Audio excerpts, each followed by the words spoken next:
the valet parking desk, which spilled outside into a physical fight where Lizwa was struck in the face. Wait! Yo, lads, this is some shit. Why nobody told me about this? Nah, can't we all get along? This confrontation was not their first. The animosity between Younes and Lizwa has a fiery history. Just last November, the two were caught on CCTV in a tense altercation at a Westfield shopping center. Footage revealed a heated conversation at the valet parking desk, which spilled outside into a physical fight where— Alright, now first of all, here's my take on it. Ain't nobody gonna have me all on the wall like that. Like, this ain't no brick baby type of situation. Like, you know what I mean? Like, get up out the way. Like, you see how they all like, yo, like, you know what I mean? He all on the wall. Nah, I'd have been like, first of all, back the fuck up. Like, let's start there. Nah. Where Lizwa was struck in the face.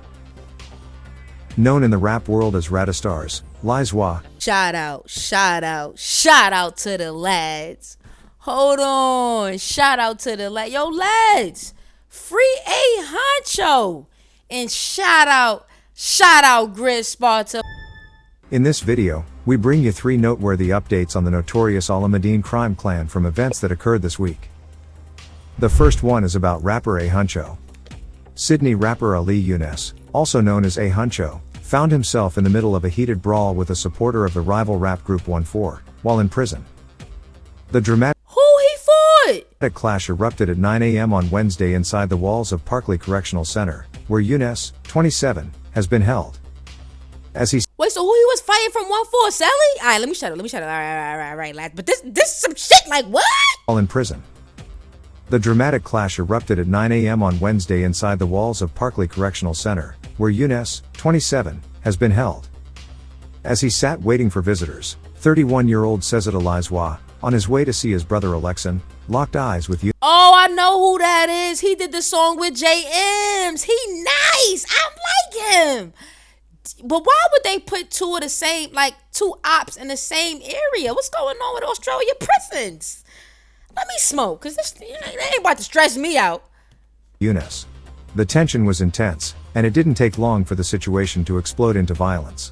The two men lunged at each other, fists flying, drawing other visitors into the chaotic fight before corrective services officers rushed into breaking up the brawl.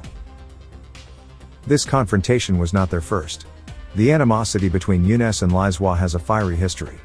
Just last November, the two were caught on CCTV in a tense altercation at a Westfield shopping center. Footage revealed a heated conversation at the valet parking desk, which spilled outside into a physical fight where Lizwa was struck in the face. Wait! Yo, lads, this is some shit. Why nobody told me about this? Nah, can't we all get along? This confrontation was not their first. The animosity between Younes and Lizwa has a fiery history. Just last November, the two were caught on CCTV in a tense altercation at a Westfield shopping center. Footage revealed a heated conversation at the valet parking desk, which spilled outside into a physical fight where— Alright, now first of all, here's my take on it. Ain't nobody gonna have me all on the wall like that. Like, this ain't no brick baby type of situation. Like, you know what I mean? Like, get up out the way. Like, you see how they all like, yo, like, you know what I mean? He all on the wall. Nah, I'd have been like, first of all, back the fuck up. Like, let's start there. Nah. Where Lizwa was struck in the face. Known in the rap world as Radistars, Lizwa, who shares a similarly turbulent lifestyle, was arrested on Thursday night following the prison brawl and is currently being questioned by police. The rivalry between these figures has clearly transcended the streets, infiltrating even the confines of prison walls, leaving a trail of violence and unfinished business in its wake. In a statement, NSW police confirmed officers from Riverstone were called to the Parkley Correctional Center, a privately managed Australian security prison for males, located in the northwestern suburbs of Sydney just after 9:30 a.m., but said the investigation had since been handed over to the State Crime Command's Criminal Group Squad.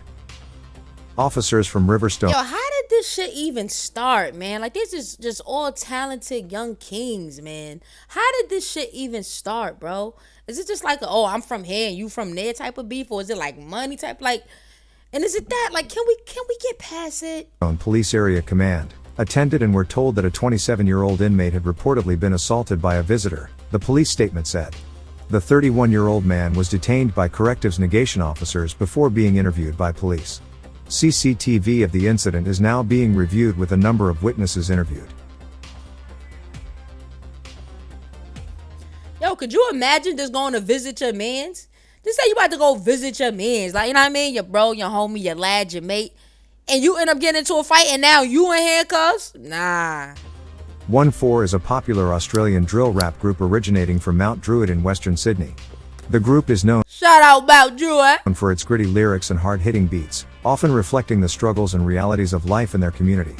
The group gained significant attention in the Australian music scene and internationally, but their rise to fame has been marred by legal troubles and controversies. Several members have faced legal issues, which have impacted the group's ability to perform and release music. Despite these challenges, 1-4 has continued to build a loyal fan base and remains influential in the Australian rap scene. Huncho, on the other hand, has been at the center of Sydney's drill rap scene since his breakout track Lifestyle 100 in 2017. His rap videos with controversial lyrics have been criticized by the media and the police for glorifying violence and gang life. He is also known with his association to the infamous Alameddine crime clan and their family. In March this year, following a series of raids, New South Wales Police and Strike Force Wessex arrested 16 people related to the infamous Alameddine crime clan, including Huncho. Last week, he was refused bail and is now on remand over allegations of kidnapping and bashing of man in Granville. Kidnapping? What they talking about, lads?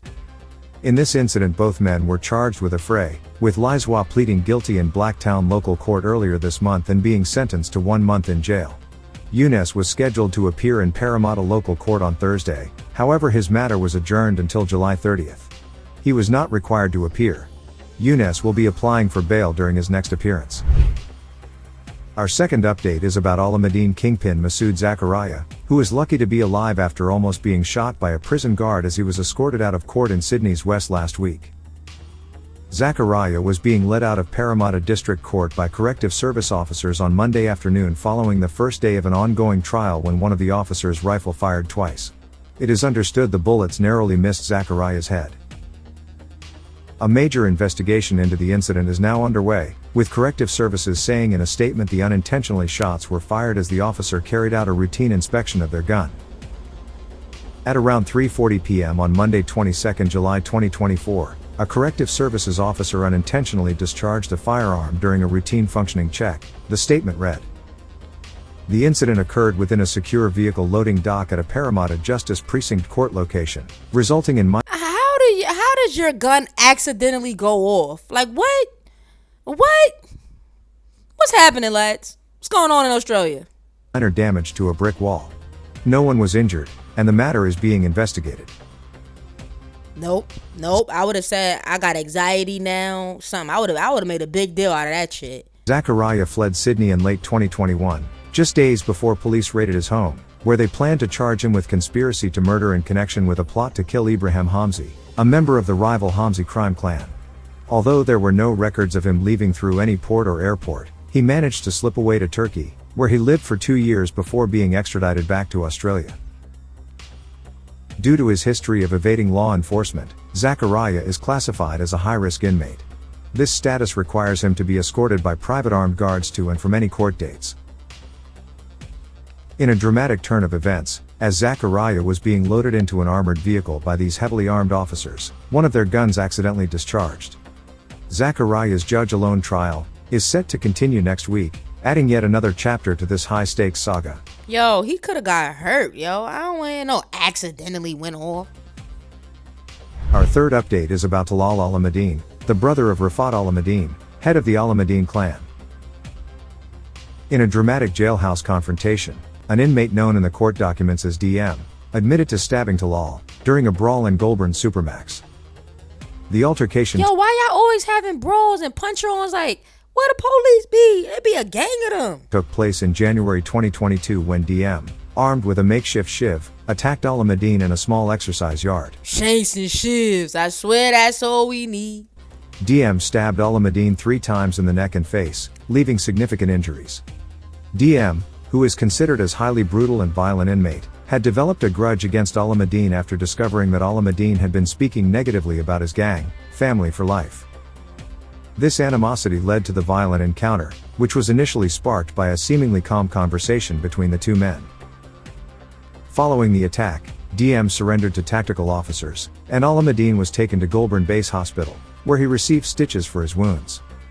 DM, who has a history of violent offenses and psychological trauma, pleaded guilty to wounding with intent to cause grievous bodily harm and is awaiting sentencing.